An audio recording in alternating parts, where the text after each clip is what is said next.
মেঘনা ও সাগর দুজনের সংসার, তাদের কোনো সন্তান নেই। সাগর নৌকা চালিয়ে তাদের দিন কাটায়।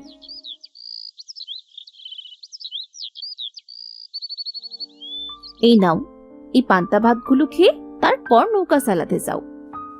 আজকেও সেই পান্তা ভাত? কি আর করবো বলো, আমাদের যে রোজগার, সে রোজগারে যা হয় তাই তো খাওয়া লাগবে। আমাদের অবস্থা নুন আনতে পান্তা ফুরায়, তাহলে আমাদের মাছ মাংস খাওয়ার চিন্তা করবে কি হবে বলো? কবে যে একটু বেশি টাকা রোজগার করতে পারবো, একটু ভালো মন্দ খেতে পারবো, তোমার কোনো ইচ্ছাই তো পূরণ করতে পারি না। বিধাতা কবে যে মুখ তুলে চাইবেন আমার দিকে। কি আর করবে তুমি বলো, চেষ্টা তো আর কম করো না। দেখো, একদিন ঠিক সুদিন আসবে, এইসব ভেবে আর কষ্ট পেও না। তাও আমারও তো ইচ্ছে হয় তোমাকে ভালো মন্দ খাওয়াতে, পড়াতে। আল্লাহ যখন তোমায় তৌফিক দিবে, তখন আমাদেরও সব হবে। আচ্ছা যাও, এখন নদীতে নৌকা নিয়ে যাও, অনেক তো বেলা হলো। আচ্ছা, তুমি তাহলে সাবধানে থেকো, আমি যাই।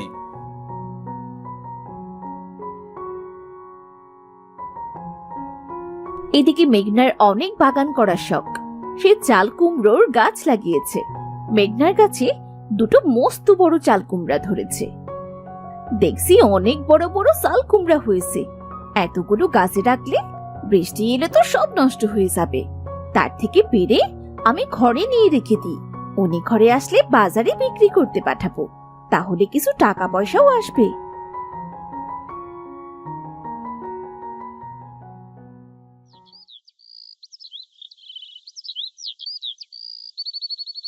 তারপর সাগর বাড়িতে আসে। কই গো, শুনছো? একটু পানি দাও, যা গরম পড়েছে। আষাঢ় মাস চলে যাচ্ছে, আকাশে কোনো মেঘের দেখা নেই। মেঘনা সাগরকে পানি দেয়। সাগর এক নিঃশ্বাসে সবটুকু পানি পান করে, আর মেঘনা সেখানেই দাঁড়িয়ে থাকে। কি হয়েছে বউ, কিছু বলবে? হ্যাঁ, আসলে আমার চাল কুমড়ো গাছে বড় বড় দুটো চাল কুমড়ো হয়েছে। চাল কুমড়ো দুটো বাজারে বিক্রি করে দিয়ে আসো তো, তাহলে কটা বাড়তি পয়সা আসবে। বৃষ্টির দিনে মাছের মাথা দিয়ে চাল কুমড়ো খেতে যে কি মজা, আর আমাকে তুমি বিক্রি করতে পাঠাচ্ছ? আমরা আবার মাছ পাবো কোথায়? সে মাছের মাথা দিয়ে চাল কুমড়ো রান্না করব, তার সে বিক্রি করে দেওয়াই তো ভালো। হ্যাঁ, তাও তো ঠিক কথা। আমার খুব ইচ্ছা করছে জানো, মাছের মাথা আর চাল কুমড়োর তরকারি, সাথে গরম ভাত খেতে। হ্যাঁ, আমি তো জানি মাছের ঝোল ভাত তোমার খুব প্রিয়, কিন্তু কি করব বলো তো, আমাদের কি মাছ কেনার মতন টাকা আছে নাকি? আমাদের অভাবের সংসারে আবার প্রিয় অপ্রিয়, দুবেলা নুন ভাত পাই, এটাই অনেক। আচ্ছা থাকো, আমি তাহলে বাজারে যাই, কুমড়াটা বিক্রি করে আসি, তাহলে তো অন্তত কটা টাকা পাওয়া যাবে।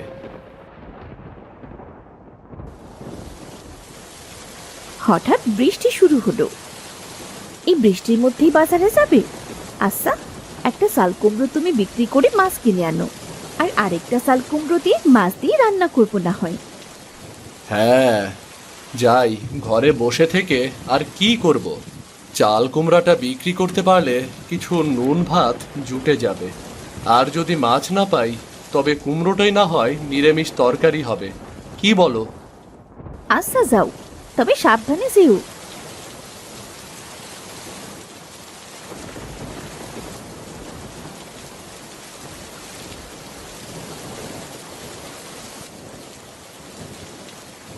তারপর সে বাজারে গিয়ে কুমড়োটা বেশ ভালো দামে বিক্রি করে। এরপর সে তার জেলে বন্ধুর কাছে গিয়ে সেই টাকা দিয়ে একটা মাছ কিনে আনে। বন্ধু, আজকে বাজারে মাছের দাম কেমন? বন্ধু, আজকে বাজারে বিক্রি খুবই কম। বৃষ্টির জন্য বাজারে মানুষজন তেমন একটা নেই। তুমি একটা মাছ নিতে পারো, তবে বেশি দাম নেব না তোমার কাছে। বন্ধু, আমার কাছে বেশি টাকাও নেই, তুমি এই টাকার মধ্যে আমাকে একটা ভালো দেখে মাছ দাও দেখিনি। আচ্ছা বন্ধু, এই নাও। আমার বন্ধু যখন খেতে চেয়েছে, তাহলে এই বড় মাছটাই নাও। তোমার কাছে যা টাকা আছে তাই দাও। তোমাকে অনেক অনেক ধন্যবাদ বন্ধু। এই বৃষ্টির মধ্যে অনেক মাছ খেতে ইচ্ছে করছিল, কিন্তু গরিব মানুষের কি আর শখ আছে? তুমি আমাকে অনেক উপকার করলে। হ্যাঁ বন্ধু, বাড়ি গিয়ে মজা করে মাছ ভাত খাও, কেমন? তারপর মস্ত একটা মাছ কিনে সাগর মাছি।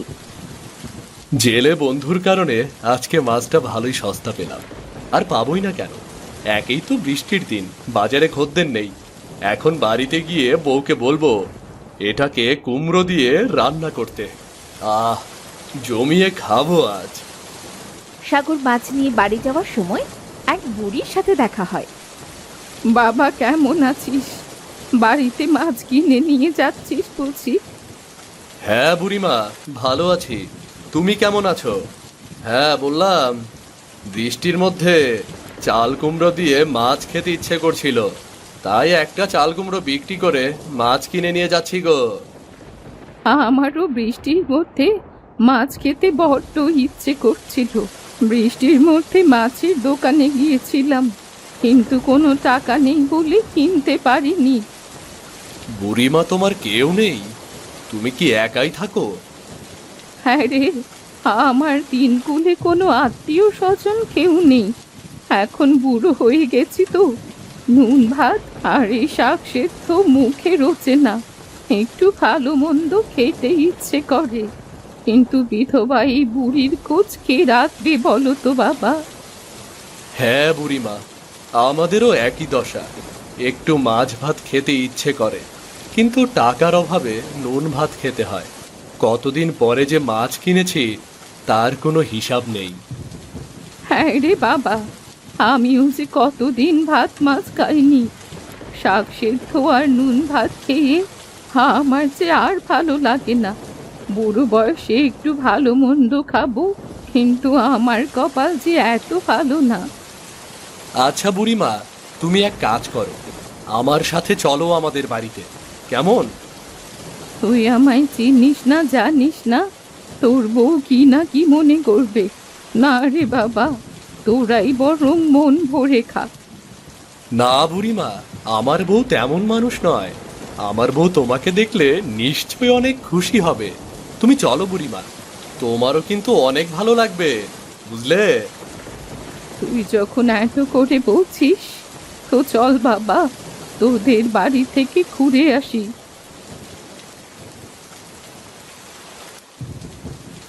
সাগর বুড়িকে মেহমান বানিয়ে ঘরে নিয়ে যায়।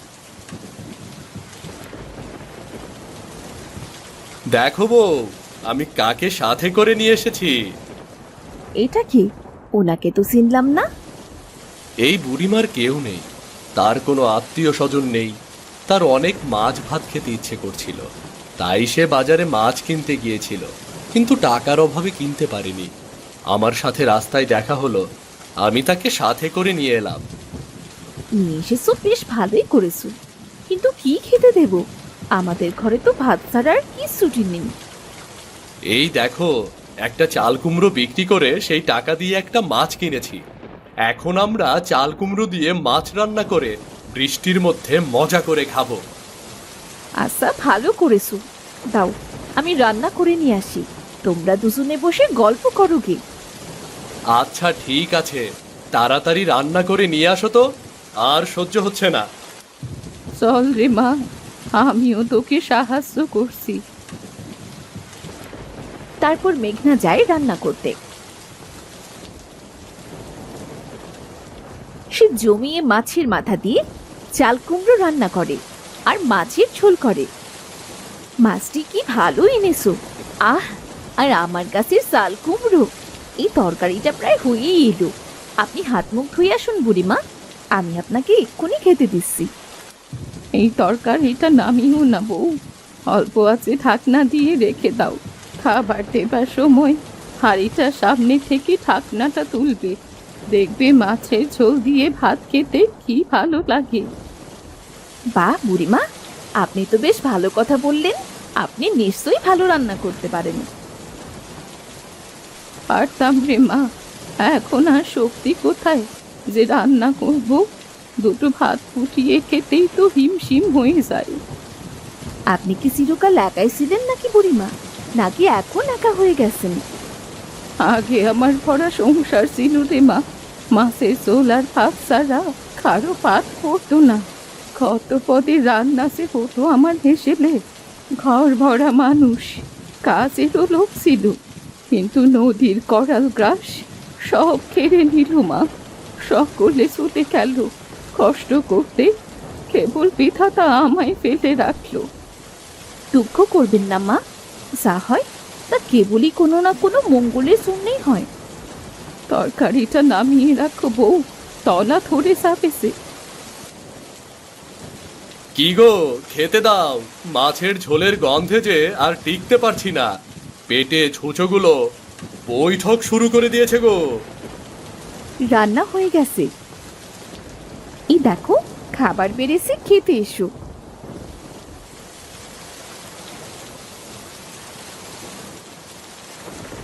দেখেই খেতে ইচ্ছে করছে, কতই না মজা হয়েছে। আহ, কতদিন বাদে মাছ খাবো। বুড়িমা, বসো খেতে, আর তুমিও বসো, আজকে তৃপ্তি করে খাও। হ্যাঁ রে, আমিও কতদিন বাদে মাছ খাবো, তার কোনো হিসেব নেই।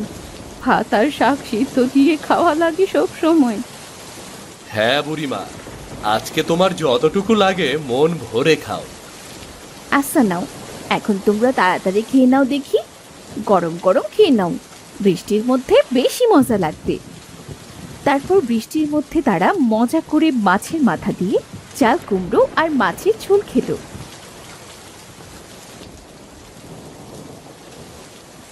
তোদের প্রতি আমি অনেক কৃতজ্ঞ।